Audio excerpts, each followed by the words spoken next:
Hobbs and Shaw is the first of likely many Fast and Furious spin-off films thanks to its $180 million global debut. Millions! Being a big blockbuster film with 3 after-credit scenes, you can bet there are a ton of Easter eggs and references you most likely missed in this live-action cartoon of a movie. Between all the bickering and bantering between the leads, the references to older movies to bringing the WWE to the franchise, this movie had a few well-timed references that aren't as superficial as you might imagine. Let's start off with one that's perhaps a bit more obvious, but while that may be true, you likely may have forgotten all about this little fact, thus rendering the joke moot. After being chased by Brixton through the streets of London, Deckard and the Shaws need to head somewhere to lay low and figure out a new battle plan. Deckard Shaw, played by Jason Statham, knows just the place, a safe house full of cars that is located beneath a traditional English pub, of course. Inside this safe house is Deckard's collection of expensive and exotic cars, much like his McLaren that he used up until that point in the film. But there's one car that stood out a little, a Mini Cooper. This movie brings attention to this in more than one way, and Shaw's justification for having such a car in his collection was due to a job that he pulled in Italy. Fans of the heist genre will remember that Jason Statham co-starred as the wheelman character Handsome Rob in the 2003 version of The Italian Job. Ironically, that movie didn't actually use the Mini Coopers in Italy. That scene was located in Los Angeles, but we get the idea.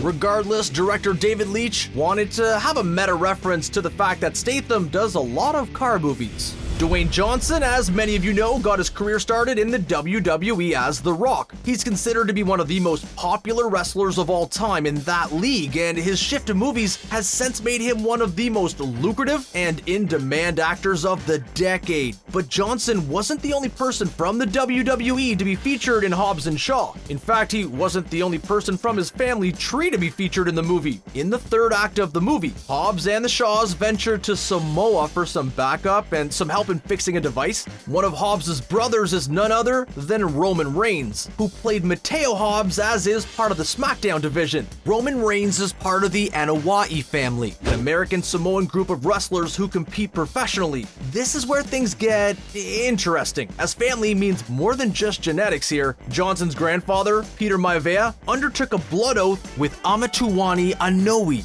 which made them blood brothers. After a lot of family history, Johnson and Roman Reigns are cousins, but not biologically. However, the pair regard each other as cousins, as blood is thicker than water in the Samoan culture, and to have both of them show up in a Fast and Furious movie really highlights this. Everyone likes a reoccurring line, and Hobbs and Shaw found a way to bring back one of the funniest lines in the entire Fast and Furious franchise back to the limelight for more laughs. So, what would be the funniest line in the Fast and Furious films? Arguably, it's this scene in the Fast and the Furious 6. In it, the group are back from Toretto's old house, reuniting and back on home soil after a few movies on the run.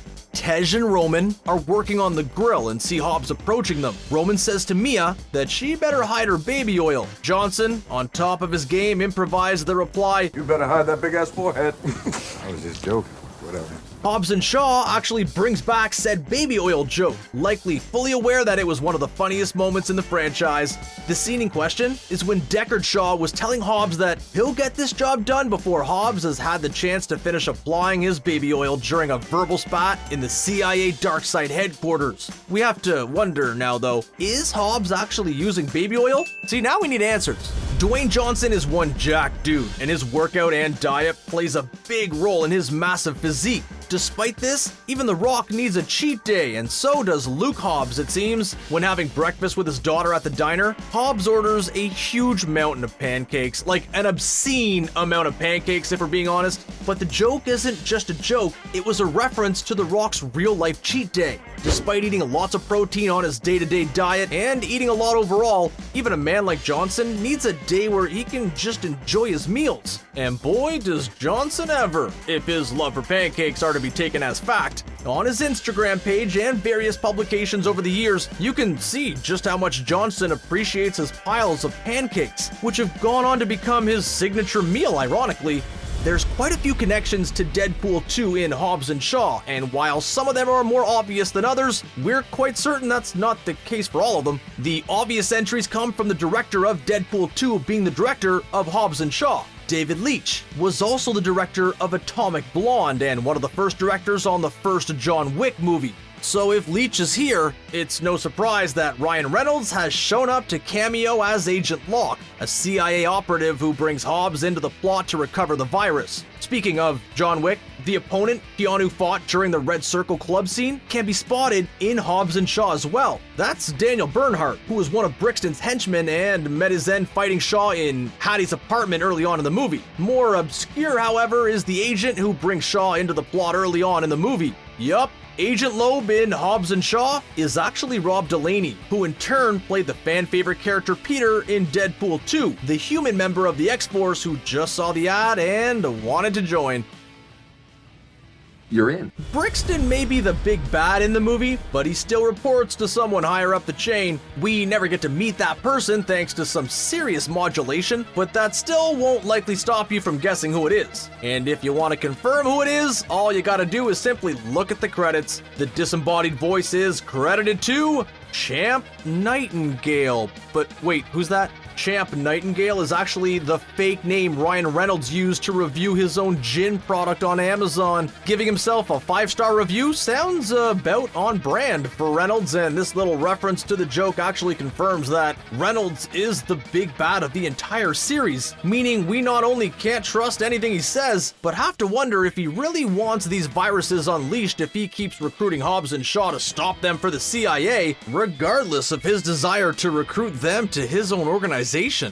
Terrific. These are all terrific. Despite being one of the heroes of the movie, a lot of fans of the Furious franchise still haven't forgotten Jason Statham's Deckard Shaw for the stunt he pulled in the after-credits sequence of the 6th film. In case you need a refresher, Shaw is personally responsible for eliminating Han from the picture, something that hasn't sat well with many fans, as Han is one of the coolest and most likable characters in the entire franchise. But you can't build a new franchise on a villain and someone that's unlikable, so Hobbs and Shaw began rewriting Deckard's past to make him more sympathetic. No longer is he a rogue asset, as described in Furious 7. He's now been framed by Brixton to appear that way, but the writer, Chris Morgan, didn't stop there. Morgan has been writing these movies ever since Tokyo Drift, so he's also pretty attached to Han. Towards the end of the movie, before the giant showdown against Brixton, Deckard tells his sister that he's done a lot of things that he has to make amends for. Chris Morgan has gone on record stating that the line was written with Han in mind, as a way for the audience to perhaps start forgiving Shaw as the franchise goes forward. While that line about Han may have been intentionally scripted, not everything in Hobbs and Shaw was written down on paper. Look no further to a lot of the craziness that came out of the mouth of Agent Locke, played by a very enthusiastic Ryan Reynolds. When Reynolds was brought into the movie, David Leitch wanted him to jazz up the exposition of the virus during the Pancakes sequence. Reynolds apparently wanted to rag a little bit on the 8th season of Game of Thrones, which has gone on to become quite the conversation starter these days. Best season ever! It's the best.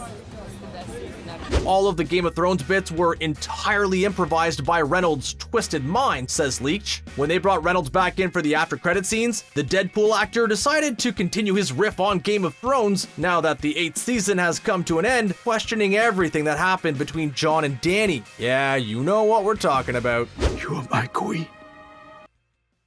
In order to get the virus out of Hattie, Deckard and Hobbs have to track down the Russian scientist who built the virus in the first place. That scientist was named Professor Andraco and was played by Eddie Marsan, and his very appearance in the movie is an Easter egg. You may recognize Marsan from films and shows like The World's End or Ray Donovan. More interestingly though, you may know him from his supporting role in Atomic Blonde and Deadpool 2. Both of those films, along with Hobbs and Shaw, were directed by David Leitch. But the fun doesn't stop there. In all 3 of those movies, Leitch has found some sort of way to have Marsan taken out of the picture. In Hobbs and Shaw, Brixton snapped his neck. In Deadpool 2, he played the headmaster of the Essex School and was run over by Dipinder's taxi. In Atomic Blonde, he plays Spyglass and meets his end by drowning in the car towards the end of the movie. Seems like Leach really likes finding new and creative ways to off this guy. For the 5th and 6th entries in the Furious franchise, there was after-credit scenes and they really did set up the next installment of the franchise. Fast 5 reintroduced Letty, while the 6th showed the true depth of Han. Some pretty pivotal information. The following 2 chapters, however, did not have any after-credit scenes. Hobbs and Shaw seems to be making up for this by including 3 after-credit scenes in the movie. The first one features Reynolds' return as Locke as he tries to recruit Hobbs for a new mission involving yet another virus. He's surrounded by quite a few incapacitated or Kia goons, making us wonder if Locke has some nifty hand-to-hand combat skills of his own. He does use a brick on a goon as well, calling back his comment about Hattie Shaw earlier on in the movie. The second scene saw Hobbs getting his revenge on Shaw for the whole airport setup halfway through the movie. Shaw faked Hobbs' ID to have him detained, but it didn't work out as planned. Hobbs, not one to forgive and forget a stunt like that, called the cops on Shaw, telling him he'll be seeing him soon. The final scene returns to Reynolds in the bunker, and he's spitting more improvised lines about Game of Thrones. Seriously, was Reynolds that let down? Were you that let down? And who has a better story than Bran the Broken? So, what did you think about the references in Hobbs and Shaw? There weren't as many in it as, say, a Marvel movie, but is that refreshing in a movie these days where references and Easter eggs aren't so abundant? Or do you expect to have a boatload of them in your blockbuster movies? Which reference did you catch on the big screen? And what came as a surprise to you? Let us know what you think in the comments, and be sure to like this video and subscribe to the channel for more videos like this in your playlist every day. Thanks for watching.